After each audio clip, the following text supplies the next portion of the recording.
everyone.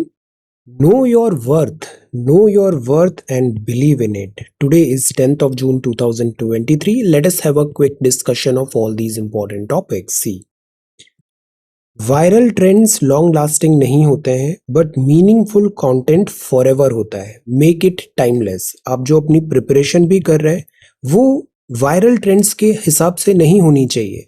UPSC का pattern हर साल बदलता है. हर साल एक नई स्टोरी आती है, नया ट्रेंड आता है, नया पैटर्न आता है. पर जो टाइमलेस एंडलेस चीज़ें हैं जैसे polity, geography, history, economics, environment and ecology, ये चीज़ें हमेशा फॉरएवर है. This is not only in UPSC. अगर आपके ये कोर सब्जेक्ट स्ट्रांग है तो आप हर दूसरा एग्जाम क्वालिफाई करोगे, चाहे वो स्टेट पीसीएस हो या फिर सीडीएस हो, whatever the other exam is. So be endless as the ocean, as timeless as the tides. Be as endless as the ocean, as timeless as the tides. Study full throttle. This is Telegram quiz. Every day in morning we are having 5 such multiple choice questions. Join. सवाल लगाना बहुत ज़रूरी है. Solve MCQs. Similarly, mains की तैयारी करना है तो ये नहीं कि दिन भर बस हम थ्योरी देखते जा रहे हैं, कंटेंट कलेक्ट करते जा रहे हैं. What about digesting that content? उसको इंटरप्रेट कैसे कर रहे हैं आप, कंसोलिडेट कैसे कर रहे हैं, बैंक कैसे कर रहे हैं, ये चीज़ भी बहुत मायने रखती है. This is vocabulary. गेन से का मतलब होता है विरोध करना, डिनाई और कॉन्ट्राडिक्ट. स्कफलिंग का मतलब हाथापाई करना, engage in a short confused fight और स्ट्रगल एट क्लोज क्वार्टर्स. नॉकस का मतलब होता है हानिकारक है, नॉक्शियस है, हार्मफुल है, पॉइजनस है. ब्लस्टर मीन्स धमकी, talk in a loud, aggressive और indignant way with little effect. Repose मतलब विश्राम, a state of rest, sleep और ट्रैंक्विलिटी. सो ये वोकैब वर्ड्स हैं आज के लिए. If you come across any other important word, write down that word along with its meaning in the comment section down below. ये C set है. This is question number 1. Try to answer this question. C set में भी it is all about practice. जितना आप practice करोगे उतना ही refine होगा. और दूसरी बात, यूपीएससी पहले भी डिफिकल्ट था, आज भी डिफिकल्ट है, कल भी डिफिकल्ट होगा. सो द पॉइंट इज कि यूपीएससी हमारे हिसाब से कम चेंज होगी, हमको यूपीएससी के हिसाब से चेंज होना पड़ेगा. You have to put more efforts और ज्यादा एफर्ट्स लगा के सी सेट को और बेहतर करना पड़ेगा. मैं there is no other way. Competition is huge और year after year competition is only going to rise. So you have to अपना लेवल ऊपर करने की जरूरत है. So try to answer this question. Try to answer this question as well. These are 2 questions for today. ये mains course है. 15 सितंबर 2023 हम target कर रहे हैं बिकॉज इस दिन मेंस का एग्जाम है आपका. आज नहीं तो कल हर स्टूडेंट को मेन एग्जाम तो लिखना है. डजेंट मैटर प्रीलिम्स हम किस अटेम्प्ट में क्वालिफाई कर रहे हैं, कब क्वालिफाई कर रहे हैं, मेन एग्जाम आपको क्वालिफाई करना ही पड़ेगा बिकॉज इसके बिना आपका इंटरव्यू नहीं होगा और मेन एग्जाम के ही मार्क्स काउंट होते हैं. So you are never early, you are never late. Join और इसमें सारा जीएस 1, 2, 3, 4 और ऐसे कवर करिए. 28 तारीख को आपका एग्जाम हुआ था. अभी कितने दिन हो गए? 12-13 दिन हो गए. अभी रिजल्ट्स का अब ऐसा अफवाहें उड़ने लगेंगी. रिजल्ट्स भी आएगा, फिर 12-13 दिन और निकल जाएंगे. 1 मंथ हो गया. ये 1 मंथ बहुत जल्दी 3 मंथ हो जाएगा, 4 मंथ हो जाएगा. नवंबर दिसंबर आते आते आप नेक्स्ट साइकिल की तैयारी करोगे और नेक्स्ट जो 2024 का जो अटेम्प्ट होगा वो भी फिर 2023 की लाइन पे ही होगा बिकॉज आपको ये जो पीरियड था जून से लेके नवंबर तक का ये यूटिलाइज नहीं हुआ. So do not waste this time. GS1, GS2, GS3, GS4 और ऐसे इन 3 महीने में, इन 3-4 महीने में कंप्लीट करिए. ये प्रीलिम्स 1 है. इसमें स्टूडेंट्स ने पूछा क्या हम ये सारे कोर सब्जेक्ट्स अच्छे से पढ़ेंगे. यस. पॉलिटी हमने जैसे लक्ष्मीकांत पढ़ा था, एनसीईआरटी के short notes etcetera we will cover in a more comprehensive manner. Geography, NCERT, environment, economics, history, ancient, medieval, modern, ये सारी की सारी चीजें कोर सब्जेक्ट्स में कवर होगी. और इसका फी है वो पिलर का फी इतना ही है. द ओनली डिफरेंस इज कि ये चीजें सेपरेट नहीं होगा, हम इन सब चीजों को एक साथ पढ़ेंगे बिकॉज आई हैव रियलाइज्ड कि स्टूडेंट्स का गैप हो जाता है. आई थिंक कि आपने करंट अफेयर्स पढ़ रखा है, टेस्ट सीरीज एमसीक्यू लगा लिया है, writing practice, CSAT practice, but वो उस लेवल का नहीं होता है और इन द एंड फिर हमारा एग्जाम टोटलिटी में सफर होता है. So this year we are going to follow one approach.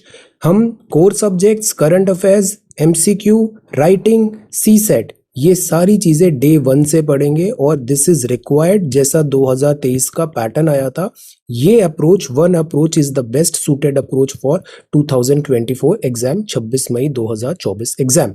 और fee still is very very affordable. इसको डिवाइड करिए 12 से, this is a very very affordable fee. ये 12 मंथ्स लॉन्ग कोर्स है and for that this fee is required. This is social media update. आज answer writing नहीं है, Monday to Friday हम answer writing करते हैं। ये मकर द्वार है, west entrance at the new parliament building. अब नई पार्लियामेंट बनी है, आने वाले सब एग्जाम्स में इससे बहुत सारे सवाल आएंगे। The statue of Makar at the western public entrance is inspired from Hoysaleswara temple, Karnataka. तो ये होयसला जो आर्ट फॉर्म है उससे इंस्पायर्ड है, 12th सेंचुरी। ये सिंबलाइज करता है unity in diversity, peaceful coexistence among the people of different faiths throughout the India। तो सी 12th सेंचुरी का है ये। तो इंडियन जो वैल्यूज हैं, इंडियन कल्चर, इंडियन वैल्यूज जो इंडियन सब कॉन्टिनेंट की हमेशा से रही है since this and a very long period of time. तो द पॉइंट इज कि ये हमारा हमेशा से स्ट्रेंथ रहा है। पीसफुल कोएग्जिस्टेंस सिंबलाइज करता है unity in diversity. Gupta period में भी Makara is shown as the vehicle of the river goddess Ganga and is usually depicted at the door jambs. तो ये क्या है, मकर। इंडियन पार्लियामेंट की जितने भी फीचर्स हैं न्यू पार्लियामेंट बिल्डिंग के, ये बहुत इंपॉर्टेंट है। ये हमसा द्वार है, स्टैचू ऑफ हमसा है नॉर्थ ईस्टर्न पब्लिक एंट्रेंस में, विजय विट्ठल टेम्पल हम्पी कर्नाटका से, 15th सेंचुरी सी। ये power of discernment, self realisation and wisdom. So this is Indian way, Indian style of living, Indian style of living. Hamsa has been extensively used as a decorative motif in multiple Indian dynasties such as Chalukya, Chola, Vijayanagar and Hoysala। तो ये दो नाम याद रखने हैं, हमसा द्वार और ये मकर द्वार। ऐसे हम इसको फर्दर और कंटिन्यू करेंगे। So my name is Bhima, the official mascot of जनजातीय खेल महोत्सव 2023। तो आपको पता है ये लार्जेस्ट सीटेड हॉकी स्टेडियम है जो बिरसा मुंडा जी के नाम पर रखा गया है। अभी जनजातीय खेल महोत्सव चल रहे हैं। मैनपुरी की प्रतिज्ञा किस क्रांतिकारी ने लिखी थी? Can you answer? Ashfaq Ulla Khan Sahab, Ram Prasad Bismil साहब, लाला लाजपत राय जी या भगत सिंह जी। सो इसमें किन्होंने लिखा है मैनपुरी की प्रतिज्ञा? अगर हम बात करें जनजातीय खेल महोत्सव का, तो first tribal focused sports tournament है। This is really nice. It will be the first ever national level tribal focused sports festival in India. हम सेलिब्रेट कर रहे हैं ट्राइबल गेम्स को, शोकेस कर रहे हैं रेयर स्पोर्टिंग डिसिप्लिन्स जो diverse tribal communities in India participate करती है। ट्राइबल स्पोर्ट्स को हम मैप में कर रहे हैं, रिकॉग्निशन मिल रहा है, कंपटीशन है। This is very very nice. Empowering tribal athletes as well. So this is awesome, Janjatiya Khel Mahotsav. अब हम स्टार्ट करते हैं the Hindu newspaper. So this is the front page of the Hindu newspaper.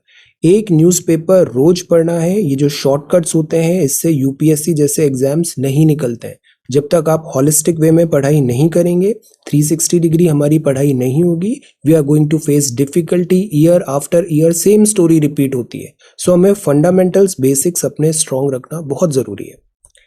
Economy on auto pilot won't overheat for years. तो economy bright prospect नजर आ रहे हैं। Late us सी। ये chief economic adviser साहब ने बताया, economy will grow steadily in the range of 6.5 से 7% 2030 तक, इवन विदाउट फर्दर रिफॉर्म्स। तो मतलब ऑटो पायलट पे सेट हो गई है। 7.2% का भी ग्रोथ एस्टिमेट अचीवेबल होगा। तो जीडीपी ग्रो होगा 6.5 से 7 के बीच में। इकोसिस्टम हमारा रोबुस्ट है एंड इसके अलावा अनरिजॉल्व जो प्रॉब्लम्स हैं वो लो हैंगिंग फ्रूट्स हैं। तो जितने प्रॉब्लम्स हैं उनको पहले करेक्ट करना जरूरी है। India can grow like China did between 1979 to 2008। ये जो दौर था ना चाइना का, ये डेंग जियोपिंग रिफॉर्म्स के रिजल्ट्स थे। तो इंडिया भी अब बहुत रैपिडली ग्रो कर सकता है आने वाले कुछ टाइम पे। और इसीलिए ये जो 25 साल है, मतलब अमृत महोत्सव है, 75th to 100th year of Indian independence, ये बहुत क्रूशियल है। तो ऑटो पायलट मोड पे है, ऐसा इकोनॉमिक एडवाइजर वी आनंद नागेश्वरन साहब ने यहाँ पे बताया। सो the point is over heating नहीं है। ओवर हीटिंग पे इकोनॉमी स्लो डाउन होने लग जाती है, थ्रॉटल करने लग जाती है, वो ऐसा नहीं है।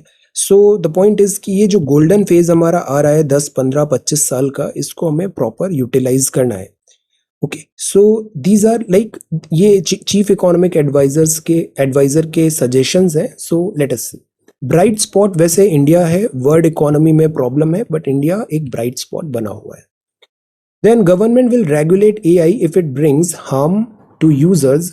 ये गवर्नमेंट ने क्लियर किया. Artificial intelligence double edged sword है, बेनिफिट्स हैं तो लॉसेस भी है. तो the prism of user harm, minister of state for electronics and IT Rajeev Chandrasekharan Sahab ने बताया कि we will not let platforms that cause harms to digital नागरिक. डिजिटल बहुत बड़ा फील्ड है, डिजिटल प्रेजेंस एक बहुत बड़ा फील्ड है, इसमें सर्टेन रेगुलेशंस चेक्स होना जरूरी है. So AI is very task oriented but not reasoning or logic oriented. Artificial intelligence, जैसे we human beings have emotions, हमारे को रूल्स पता है बट हम उस रूल्स को किस कॉन्टेक्स्ट में अप्लाई करना है, किस डिग्री पे अप्लाई करना है, क्या उसमें कुछ फ्लेक्सिबिलिटी हो सकती है या नहीं हो सकती, ये एज अ ह्यूमन बीइंग हम सोच सकते हैं. मशीन्स के पास इतना प्रोवेस नहीं होता है. So the point is AI is not that sophisticated at this stage. So अभी Sam Altman CEO of open AI का इंडिया का विजिट था और उसमें ये सारे डिस्कशंस हुए.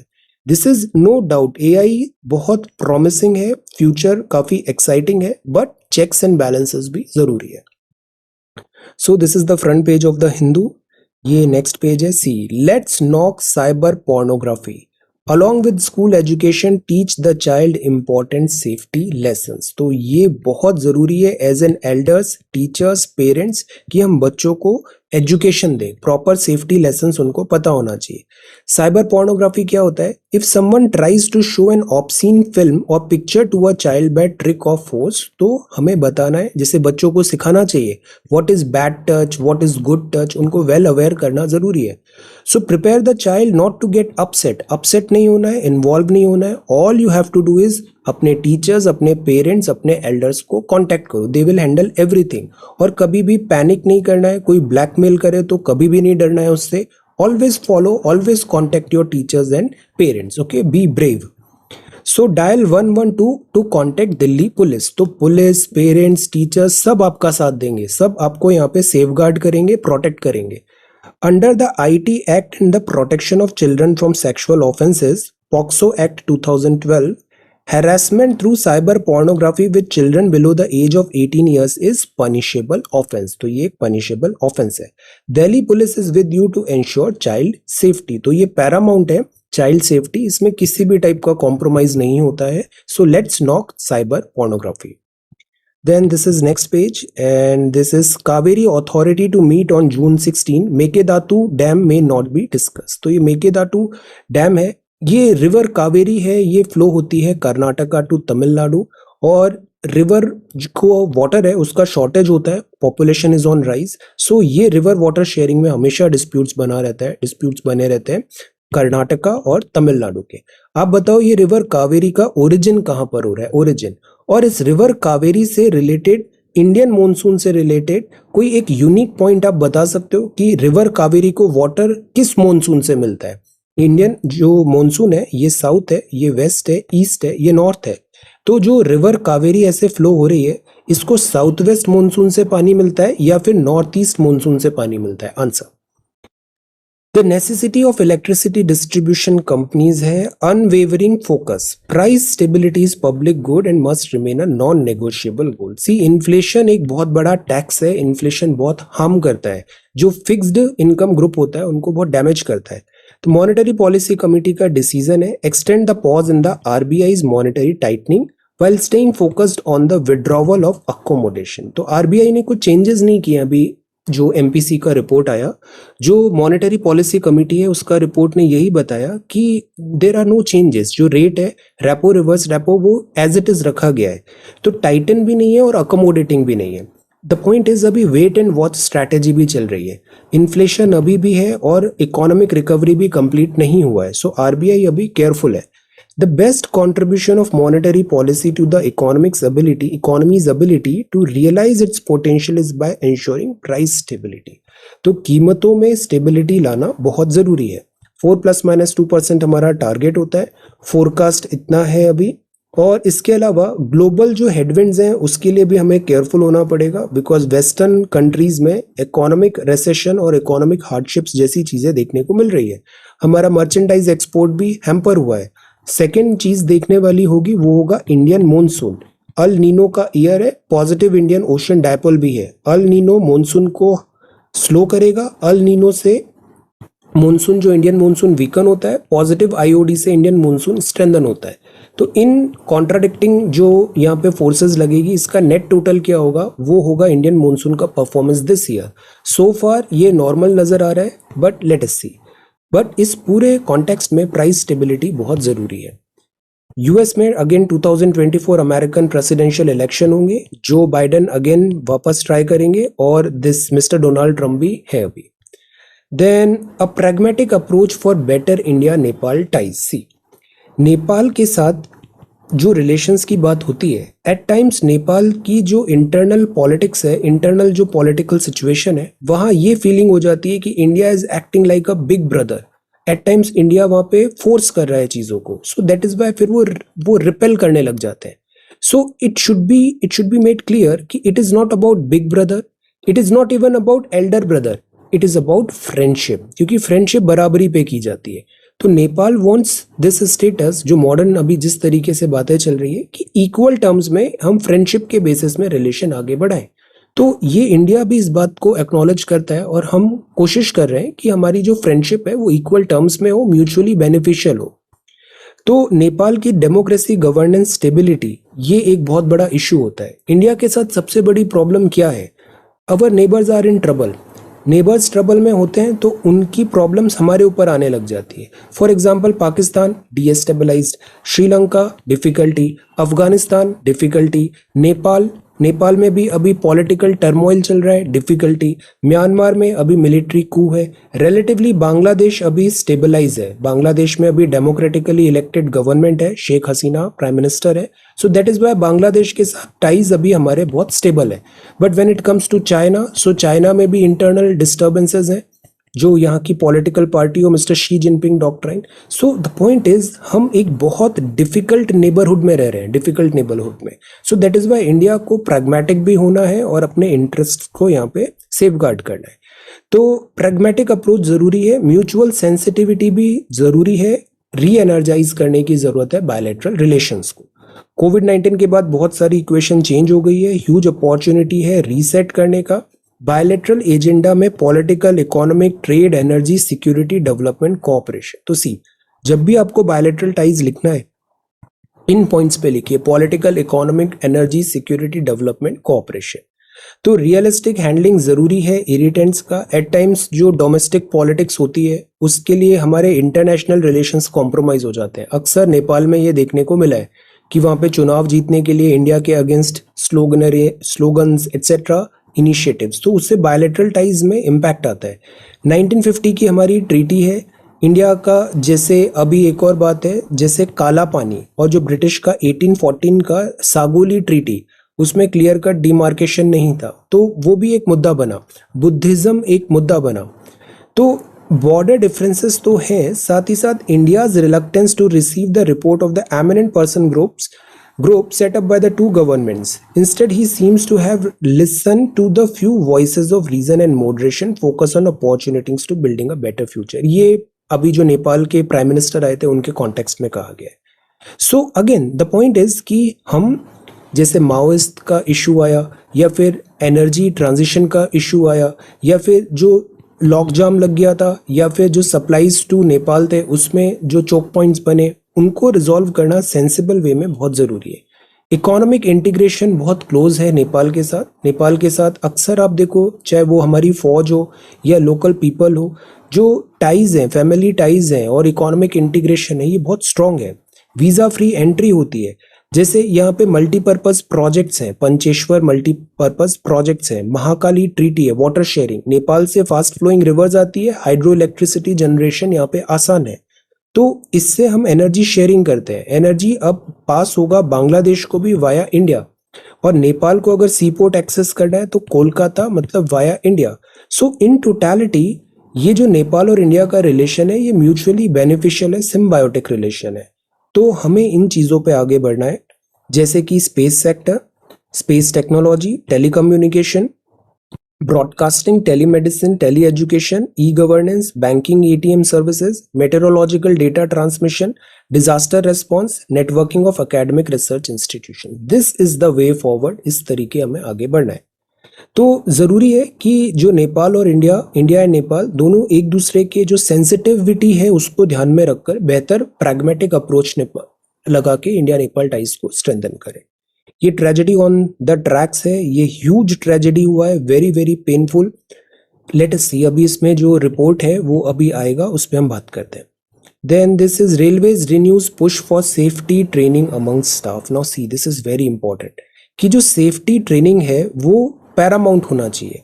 अक्सर देखा जाता है कि ऑन ड्यूटी हम ड्यूटी करने के बजाय डिफरेंट अदर एक्टिविटीज में इन्वॉल्व हो जाते हैं. तो क्या ये हैजार्डस नहीं है, क्या ये प्रोन नहीं है accidents? So that is why ये अब जो सेफ्टी सिक्योरिटी है इसके लिए सारे स्टाफ को अभी ट्रेन करने की बात है कि वॉर फुटिंग पे उनको जो कल्चर है कॉम्प्लायंस का, अलर्टनेस का, ये बढ़ाएं. बिकॉज एक तो सोशल मीडिया ने ह्यूज डैमेज किया है. सोशल मीडिया ने सबसे बड़ा डैमेज किया है कि लोगों की आईक्यू कम हो गई है. जो आईक्यू होता है वो आईक्यू बहुत बहुत सीवियर फॉल देखने को मिला है because of the social media. तो this is again one thing. कई बार ये होता है कि अगर जैसे रेलवेज में बड़े क्लियर इंस्ट्रक्शंस होते हैं कि स्मार्ट वॉचेस नहीं होगा, स्मार्ट वॉचेस से डिस्ट्रैक्शन होता है लोकोमोटिव पायलट में. इवन जो फोन कनेक्टेड थ्रू ब्लूटूथ है, एट टाइम्स हम बहुत ऐसे सेंसिटिव पोस्टिंग है हमारी, तो वहाँ पे मोबाइल्स या किसी भी टाइप का कोई डिस्ट्रैक्शन हो, ब्लूटूथ गैजेट्स वगैरह अलाउड नहीं होते हैं. तो इन चीज़ों को ज़्यादा अभी और सेंसिटिव वे में इंश्योर कराने की बात होगी. Even keeping the mobile phone in mute is not allowed while on duty as it will divert the attention of loco running staff since their mind will be enthusiastic to check for any missed call. सरकारी नौकरी में अक्सर ये देखने को आ रहा है आजकल कि शो ऑफ ज़्यादा हो रहा है. ऐसा एक दो केसेस है जिसपे डिसिप्लिनरी एक्शन भी हुआ कि उसमें जो आर्म्ड पर्सनल थे they were showing off their weapons etcetera which is unacceptable. So the point is इसमें अब और स्ट्रिक्ट होने की जरूरत है और इस पे अभी डिसीजंस लिए जाएंगे. ये नॉट ओनली रेलवे जो अंडर करेंट्स है ना, इवन डिफरेंट जो दूसरे गवर्नमेंट जो पोस्टिंग्स हैं, गवर्नमेंट सर्विसेज हैं, वहां पर भी इस बात पे रूल्स रेगुलेशंस बनाने की बात आ रही है. स्पेशली ये जो सिविल सर्विसेज भी हैं, जिस तरीके से सोशल मीडिया में ग्लोरिफिकेशन हो रहा है, this is again not a right direction, सही नहीं है. सो इस पे भी गवर्नमेंट अभी एक्टिवली टॉप एचलियन में बातें चल रहा है कि अननेसेसरी जो ग्लोरिफिकेशन होता है, because government servants are suppose to be anonymous. Then Chinook copters join efforts to restore path to Amarnath. तो ये चिनूक हेलीकॉप्टर है, यूएसए से लिया है. सो इंडियन एयरफोर्स ने अभी चिनूक हेलीकॉप्टर को ड्यूटी पे लगाया. Border road organisation annual pilgrim यहाँ पे होगा, बीआरओस का देख रहा है, और यहाँ पे रेस्क्यू ऑपरेशंस के लिए रहेंगे. Piped notable water across India will avert this much of diarrhoea death, WHO ने बताया. This is again very sensitive topic. हमारे यहाँ इंडिया में जितनी भी मैक्सिमम प्रॉब्लम्स हैं वो होती है अनहाइजीनिक कंडीशंस के कारण, या फिर वाटर साफ नहीं है, पानी साफ नहीं है, खाना स्वच्छ नहीं है, और इनसे सारी बीमारियां होती है. डायरिया का नंबर देखिए, ये बहुत बड़ा नंबर है, इसको अवॉइड करना ज़रूरी है. और डायरिया प्राइमरली होता है जब साफ पानी आपके पास नहीं है. तो इसके लिए जल जीवन मिशन बहुत ज़रूरी है. 100% कवरेज होगा 2024 तक. गुजरात, तेलंगाना, हरियाणा, पंजाब ने ये डेटा भी दिया. तो WHO एंड जल शक्ति मिनिस्ट्री यहाँ पे बताया है कि हमें जो जल जीवन मिशन है इसको आगे बढ़ाने की जरूरत है. ओके, आप ये बताओ, जैसे सेंटर ने 100% कवरेज बताया है, तो ये सेंटर सेक्टर स्कीम है या सेंटर स्पॉन्सर्ड स्कीम है, और दोनों में डिफरेंस क्या होता है ये भी बताइए. Then this is Russia to deploy nuclear weapons in Belarus. Australia seeking to stabilise not normalise relations with China. तो ऑस्ट्रेलिया और चाइना अभी लॉगर हेड पे है. इनके जो डिप्लोमेटिक टाइज हैं वो बहुत अच्छे नहीं बोले जा सकते, बट उसको अभी वो नॉर्मलाइज भी नहीं करना चाह रहे हैं, बस स्टेबलाइज करने की कोशिश कर रहे हैं. Russia China ties offer global stability. TCS on foreign spends, government अभी यहाँ पे क्लैरिफिकेशन देगी. Domestic GDP and this is HDFC 130 crore and tech interventions driving growth. Then this is sports चल रहा है. So this is the Hindu newspaper. All right. अब हमें आज 6th ऑफ जून 2023 का डिस्कशन करना था। दिस इज ऐसे, इसका मैं पीडीएफ बना के बहुत अच्छे से अभी फीडबैक प्रोवाइड कराऊंगा। Write 1000 word essay on a smile is the chosen vehicle for all ambiguities. कल हमने इस पे ब्रेनस्टॉर्मिंग भी किया था मेंस बैच में। अभी अब आपको इसको अच्छे से लिखना था। ओके, आपने बहुत अच्छे ऐसेज यहाँ पे लिखे हैं। एक दूसरे के ऐसे पढ़िए, आपको बहुत ज्यादा लर्निंग होगा। देखो, हम केवल पढ़ते जाते हैं, बुक्स पढ़ते हैं, क्लासेस अटेंड करते हैं आवर्स एंड आवर्स, बट अगर हम प्रैक्टिस नहीं करते हैं ना, तो let me tell you very frankly, वो किसी काम की नहीं है। An ounce of practice is worth 1000, जो वर्ड्स हमने देखा था वो बहुत ज़रूरी है। सो राइट ऐसे, ये दूसरे नंबर का ऐसे है, अभी 10 दिन ही हुए हैं। अगले 10 दिन में 2 ऐसे और होंगे और 25th तक हम 5 ऐसे कंप्लीट कर लेंगे। तो सोचिए, आपका 5 ऐसे कंप्लीट हो गया है और 25 तक ये जो कोर्स है इसमें हम 25 तक जीएस 4 भी कर लेंगे। तो जीएस आपका ऐसे और जीएस 4 ये 2 बड़े पोर्शन हो जाएंगे इस जून में। जुलाई में हम जीएस 1 जीएस 2 करेंगे और अगस्त में जीएस 3 कर लेंगे। इससे अच्छी और क्या बात हो सकती है। जून, जुलाई, अगस्त, सितंबर में आपका पूरा मेंस का सिलेबस कवर हो रहा है along with essay and GS paper. So the point is you have to be regular. UPSC की बातें कम करना है, यूपीएससी की पढ़ाई ज्यादा करना है। Be a sincere student, be a sincere student. Okay, so thank you so much for watching this video. Take care, study well, and be safe.